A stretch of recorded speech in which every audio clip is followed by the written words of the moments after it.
Hi, I'm Dr. Sarin, deals with narcissistic recovery and survival program. Today's our episode is going to be all about can two narcissists fall in love? So, without any further delay, let's get started. So, two narcissists do pursue each other and get into a relationship as a marriage or any other form of a union between two narcissists is a dance macabre, a twisted ballet of chaos and destructible underlining two wretched souls. So that's what happening in the narcissistic relationship, in a complex and turbulent partnership that consumes everything, that becomes a part of their life, especially those they bring into this world. The dramatic, crazy saga unfolding stages, each more devastating than the last in the episode. So, in this episode, we are going to learn what happens when two narcissists get together. If you find this interesting and would like to push the bell icon and to stay updated before beginning. I'm curious about both of your partners are or both of your parents are narcissists, and if yes, what were your experience like? Drop a comment below and help other survivors feel validated. If all begins with different form of love bombing, that's what. First, everything is start with the love bombing because the more intense love bombing, the both partners will use to do that. So they will compete each other who is doing more like that. So it's earlier it's like of love bombing. So faces like most drawn to a flame. A flame is middle, the most everything is drawn into that flame. Like that, the narcissist will keep together or they will make togetherness. The two narcissists initially find other irresistibility due to one narcissist overtly expressed charisma, charm, and confidence. Anyhow, in two-person, the one person have more confidence levels, more charisma, more charm. Everything will be there. So that is influence in their relationship because they are two. Both of them are narcissists. They want to be superior. So they, everyone, that the narcissistic people always have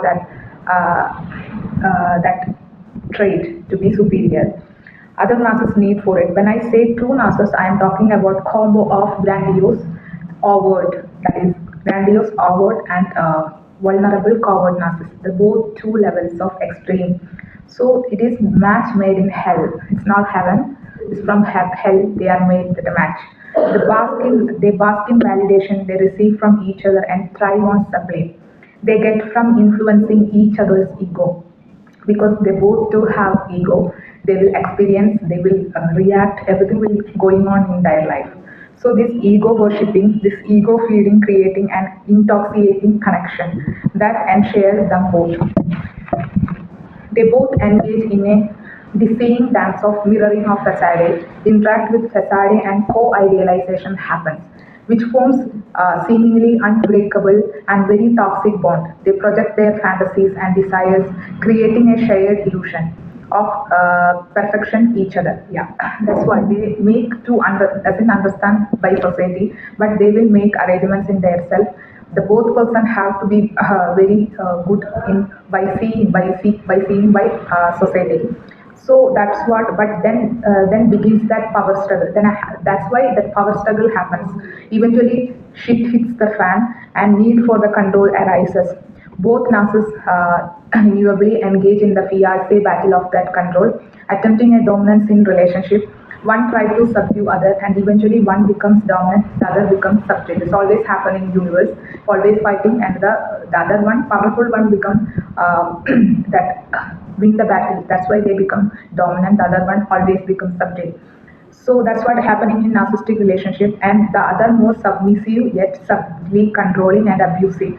This power struggle influence manipulation, overt and covert aggression, and outright conflict. Both narcissists employ ruthlessly tactics to assert their superiorities. To make their superiority, they will play on their own dramas. So and dominance, which makes environment extremely chaotic and tumultuous. This constant rivalry breeds resentment and jealousy, and they become thirsty for each other's blood. They become like Draculas. So they doesn't eat your flesh, but they want your bleeding by seeing your soul get shocked or soul get injured. That they want from each other's life. So they feel threatened by each other's success. If someone is succeed, they cannot, the other one cannot tolerate. So they are both are competing each other. So in the partnership, they are competing.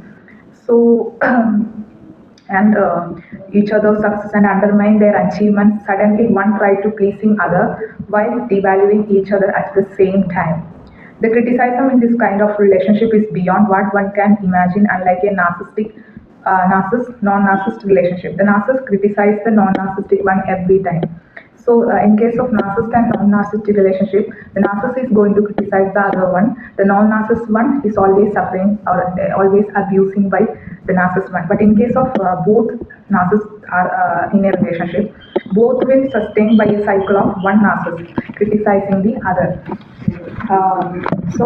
And the other narcissist get a big ego injury. It doesn't end up in that situation. That ego injury will be stayed in their heart, which then makes a huge dramatic scene about it and enjoys the state of perpetual victimhood. Overt attacks, subtle jab, overt attacks, but in case of subtle, they will jabs. Mutual disrespect, disregard they have for each other make their life a shit, showing a double narcissistic relationship. Both partners retreat into a deep emotional freeze, resulting in profound lack of will result that a profound lack of intimacy and connection. They doesn't have any connection while they are living in a room or in a home, but no connection at all. They are hating each other's in their real mind or in their unmasking world. They are hating each others. They are the enemies who are living in a room. So that aggression, jealousy, mistrust, and deceit, which harbor in their heart, the void of emotional fulfillment, often lead both dark siders to seek validation and admiration in bizarre ways, like projecting an image of a perfect couple in public. But we shouldn't understand, we shouldn't recognize them, because in public they will be the perfect couple in society, in every social media they used to be like that. So in actual way they are not like that. They are making us a job, they are making a drama, like a perfect family relationship. This pursuit of external validation plunges them into darkness of infidelity. Then they are coming to that infidelity because they doesn't have any satisfaction each other. So suddenly they are coming to they are fall into infidelity. So fakery of highest degree of deceit, of betrayal. Eventually, emotional and psychological abuse become a poisonous brew, slowly corroding their souls further to the point of no return, because they doesn't get want to be returned to that relationship, because they are mostly they will hate by themselves each other, because they are the backbiters. They knows that is very correctly. They knows they gaslighting. They will manipulate each other and criticize. So the heck out of each other and never get tired of doing so. In some cases, the power and traciness turn into physical violence. That's what happened.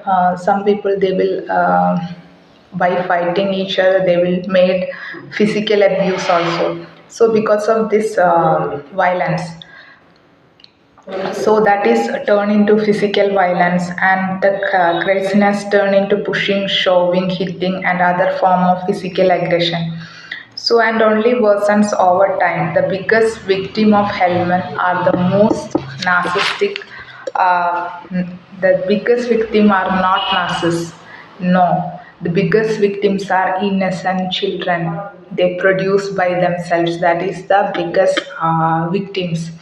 So that is caught in the crow for lack of genuine and emotional support and instability as the parent prioritizes upping the other over their children well-beings. Everything will be damaged.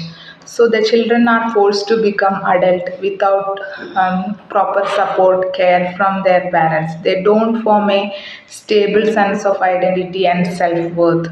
This constant power struggles, fight, and emotional chaos in their home leave them traumatized because their children only suffering. Children doesn't know what is happening actually, but they are suffering. They are both are fighting each other. Children only witness of those programs, so that is make them traumatized, which keep reliving in adulthood. It is nerve wracking for a child because they want no one to go to and depend on.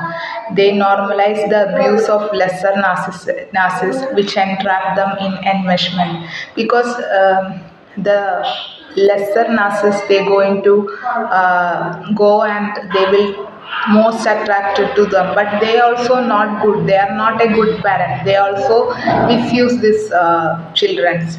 That's why happening in a both narcissistic relationship. So that's what today's episode. I feel like you found it helpful. If you found it helpful, please subscribe, comment below, you share your thoughts and ideas. That's what today's episode. Bye. Give me thumbs up. Tata. Love you all. Stay happy. Stay healthy.